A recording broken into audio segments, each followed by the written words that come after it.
তুমি কিন্তু অনেকক্ষণ ধরে বলে যাইতেছো। তুমি কি ভাবছো? হ্যাঁ, কি ভাবছো? তুমি সারা জীবন বইলা যাইবা আর আমি শুইনা যামু? আজকে তোমার বলে দিতেছি, তুমি যদি এরকমটা ভাইবা থাকো তাইলে তুমি ঠিক ভাবছো। হ্যাঁ, না, কি বলবা বলো। কি বলবো মানে তুমি এরপর থেকে আমার কাছ থেকে কোনো ভালো ব্যবহার আশা করো না। দেখো, তুমি খালি বয়সে ছোট দেখা তোমার কিছু কইতাছি না। নাইলে নাইলে কি কি করবা? নাইলে পা দুইরা দইরা ক্ষমা চাই নিব।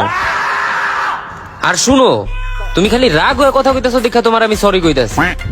পারলে আরেকটু রাগ হয়ে দেখাও, কান ধরে উঠ বস না করা শুরু করে দেই। প্রত্যেক বাড়ি তুমি কান ধরো আর সব সময় সরি বলো।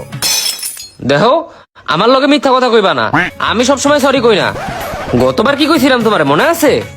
বলছিলা ক্ষমা করে দাও। ওই তো, সরি আর ক্ষমা করে দাও কি এক? কই বাংলা আর কই ইংলিশ? এই তোমার এসব প্যাচাল বাদ দাও তো, আমি কালকেই বাপের বাড়ি চলে যাব। এই, বাপের বাড়ি বলে বলে কি আমারে ভয় দেখাও? তুমি কি ভাবো আমি ভয় পাই? যদি ভাইবা থাকো যে আমি ভয় পাই, তাইলে এটা তোমার ভুল ধারণা। আমি ভয় পাই না, খালি মাঝে মাঝে একটু কাইন্দা দেই। ধুর, তুমি থাকো তো। আরে আমার কথাটা শোনো, না আমার কথাটা তো শুনা যাও। না মানে না। আমি এই লাস্ট বার বলতেছি, পারলে ক্ষমা করে দিও।